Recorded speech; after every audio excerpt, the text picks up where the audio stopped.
Shopping mall থেকে কাঁচা বাজার পলিথিন ব্যাগের ব্যবহার বন্ধের ঘোষণা দিয়েছে সরকার।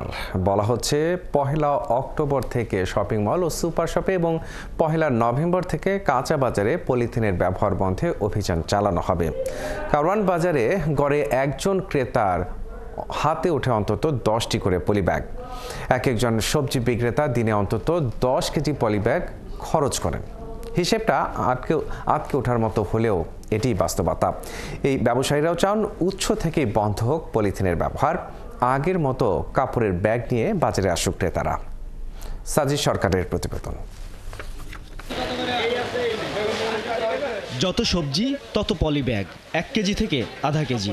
প্রতিটি পণ্যের সাথে মানুষের হাতে উঠছে পরিবেশ বিনাশী একটি পলিব্যাগ। হিসেব করে দেখা গেছে একদিনের বাজারে একজন ক্রেতার হাত ধরে গড়ে অন্তত 10টি করে পলিব্যাগ ছড়িয়ে পড়ছে। মাছ, মাংস, সবজি, চাল কিংবা ডাল যাই কিনুন, পলিথিনের যেন বিকল্প নেই। ক্রেতাদের পণ্য দিতে এই ব্যবসায়ীর দিনে অন্তত 10 কেজি পলিথিন ব্যাগ লাগে। প্রতি কেজি পলিথিন কিনতে তার খরচ 220 টাকা।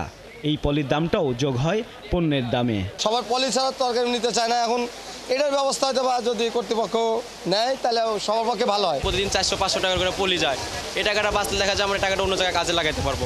ব্যবসায়ীরা চান পলিথিনের ব্যবহার বন্ধ হোক, বাজারে বিকল্প আসুক বা ক্রেতারা অতীতের মতো হাতে কাপড়ের ব্যাগ নিয়ে আসুক।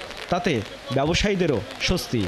আপনি আধা কেজি মাল নিলেও একটা পলিথিন লাগে, আর 250 গ্রাম মাল দিতেও একটা পলিথিন বন্ধ করে দিলে আমাদের আর কি যখন যে ব্যবস্থা ওইরকমভাবে চলতে হবে। হয়তো তখন আবার মানুষ বাজারে ব্যাগ নিয়ে আসবে, আমরা বড় করে ব্যাগে ঢেলে দেবো। কারওয়ান বাজারে পাইকারি ও খুচরা পর্যায়ে পলিথিন বিক্রি করেন 35 জন ব্যবসায়ী। তাদের বিক্রি দিনে 150 থেকে 200 কেজি পলিথিন। তারা বলছেন সরকার পলিথিনের উৎপাদন বন্ধের উদ্যোগ নিলে তাদের বিক্রিও বন্ধ হয়ে যাবে। তারা বাজার বিক্রি করতেছে, আমি তো খুচরা খালি, আমি যখন পাবো না তখন আমি আর বিক্রি করবো। কারখানা বন্ধ করে দিলে আমরা বেচা বন্ধ, যদি পাবলিক না নেয় আমরা কাগজ থেকে বেচুম।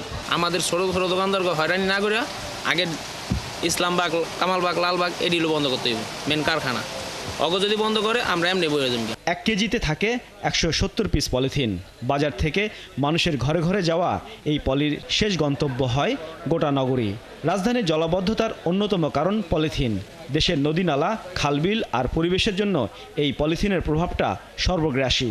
মুক্তির উপায় এর উৎপাদনের সবগুলো উৎস বন্ধ করা। সাজিদ সরকার, 71, ঢাকা।